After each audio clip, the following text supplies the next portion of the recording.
today we spotlight an inspiring journey that beats the stereotype of Black women in America. I am Dr. Nada from NMTV, New York. My viewers all around the world, meet a trailblazer balancing family, career, and community impact. She has had a lot of community impact. And for full disclosure, Dr. Maria was also a candidate when I was a doctoral candidate, and her husband, Dr. Needham, was my chair. So that is for full disclosure. So welcome, Dr. Maria. Maria Needham is a trailblazer, like I said, in education and entrepreneurship, and contributed a lot to the development of a community. Dr. Maria brings over 20 years of expertise in full service industry, a wealth of experience as a business professor, and a passion for helping others achieve academic and professional excellence. As a Black woman in Yes. America, as a Black woman in America today, Dr. Maria has navigated the challenges and stereotypes often faced in academia and society while balancing her roles as a mother, educator, wife, and entrepreneur. Her story of resilience, dedication, and success will sure inspire all my viewers here in the US and around the world. Therefore, in this interview, we will explore her experiences.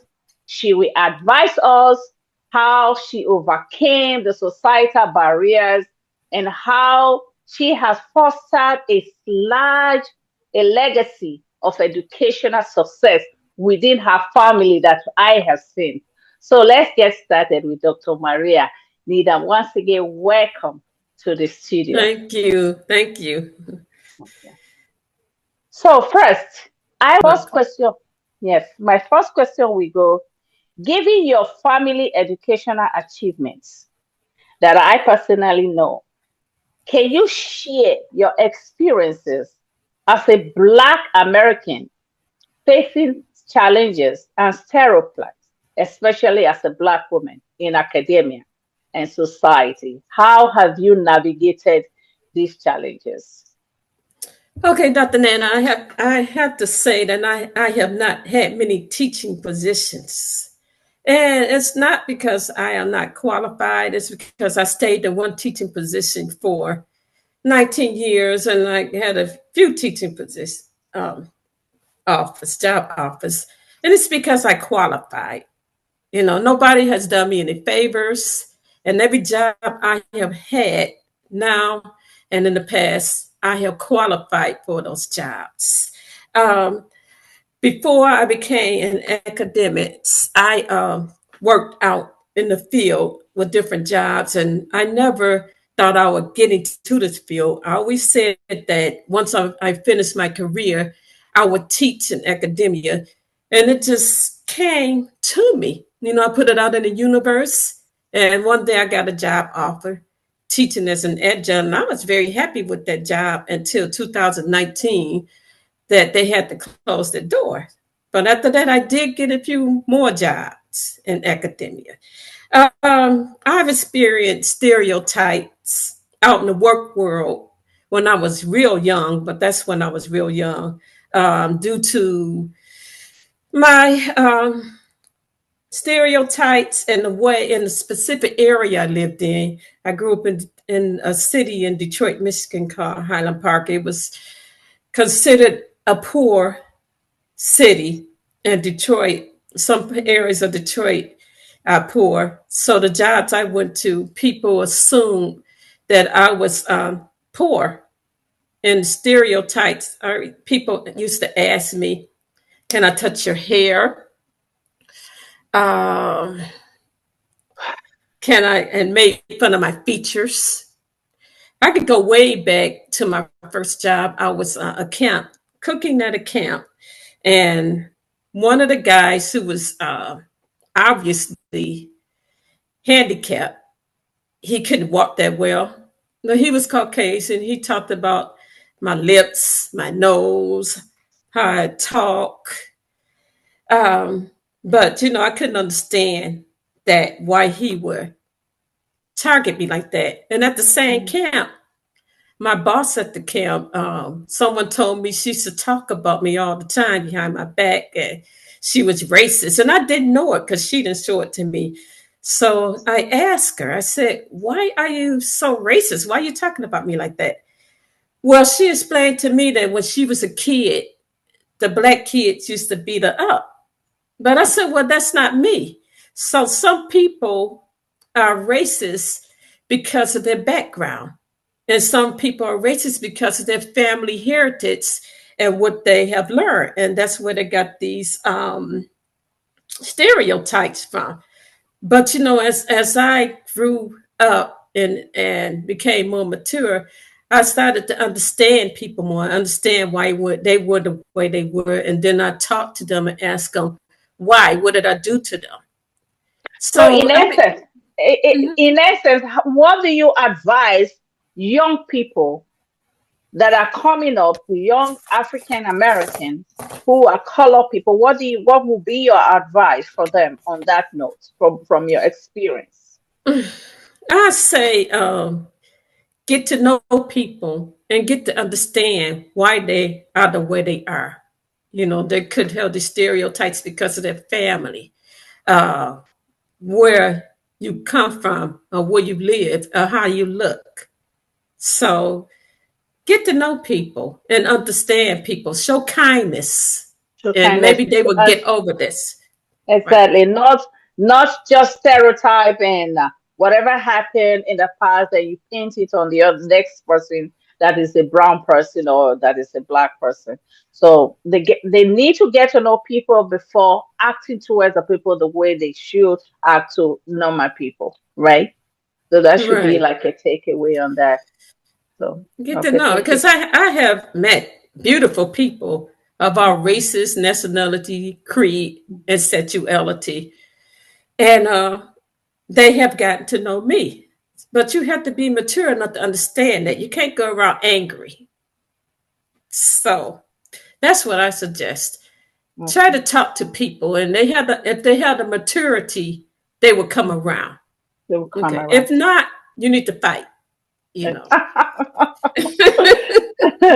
Thank not you so much physically. for sharing. Yeah, thank you for sharing. So my second question would be, how do you balance being a mother, educator, and wife while pursuing your educational and professional goals? Because I see that as something that people always rely on and it's tough for them to do. But seeing that, and I know that you did it and I did it, I wanted to share with others how they can navigate that. Home. I had to work. So what I did is balance my career where I had jobs around my children.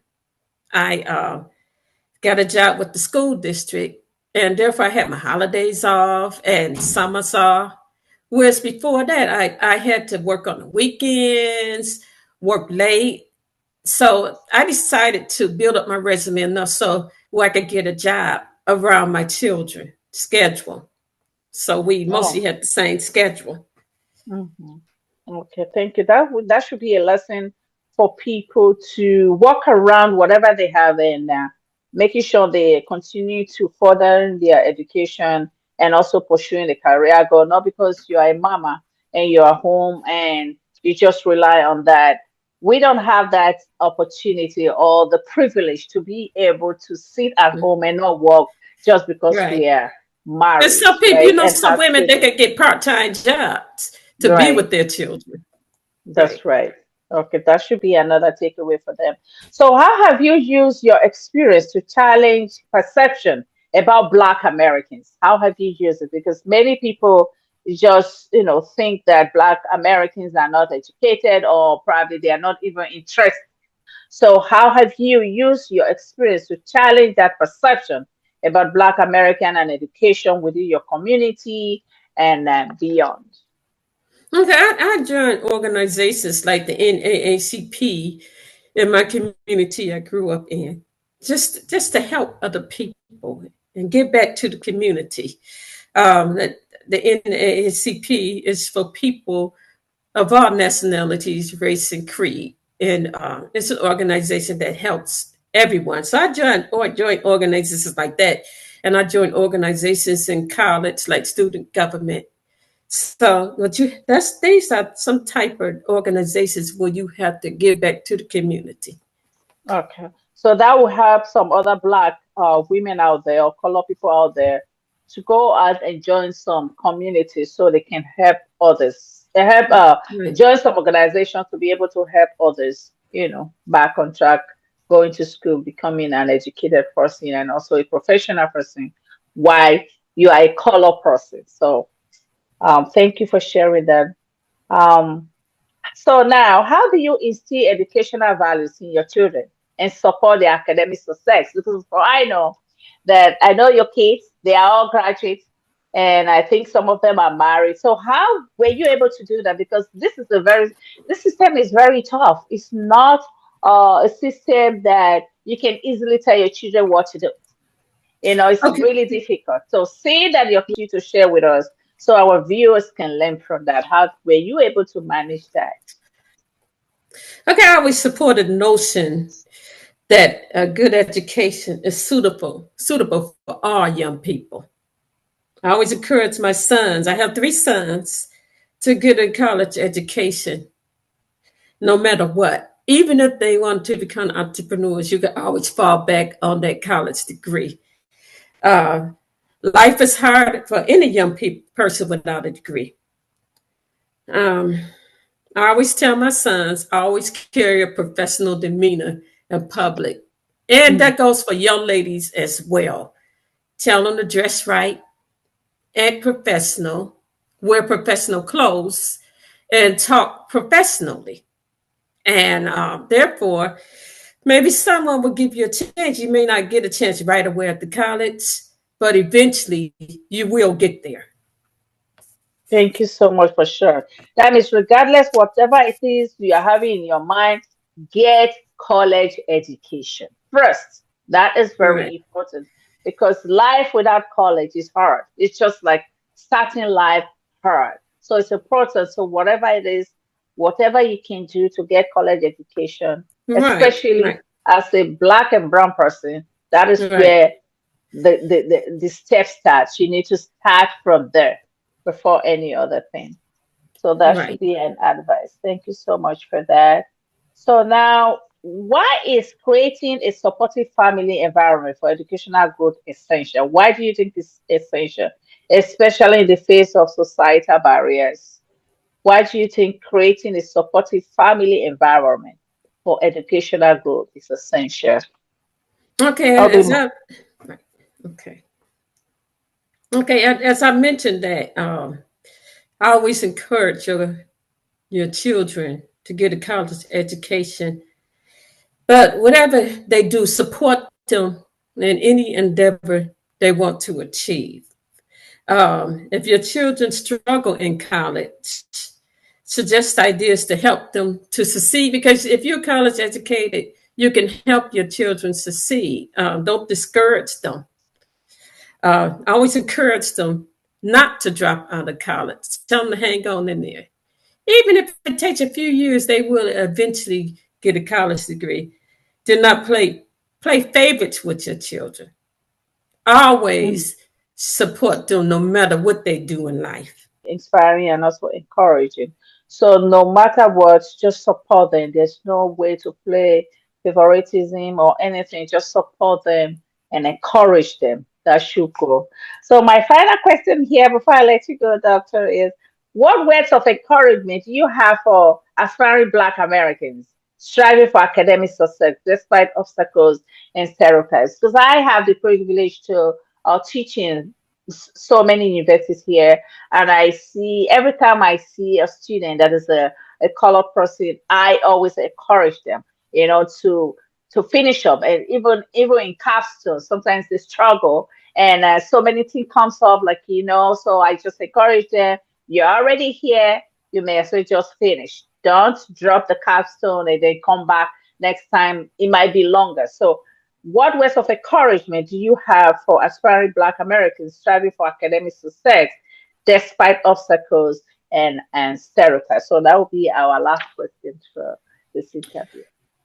Well, some people, especially people of color, may be discouraged, and just let them know that they deserve a chance of life, like everybody. Do not. I'll tell them, do not let anyone hurt your pride. Always keep your head held up high. Always carry yourself as a professional person in any way you talk, express yourself, in the way you dress. If you do not carry yourself as a professional, people would look down on you and create stereotypes about your character. And get to know people. Some people of all races are very kind. They may reach back to help you. You may not get the job you want once you finish school, but when you get there, reach back and help other people. That's what I like to do. I like to reach back and help other people.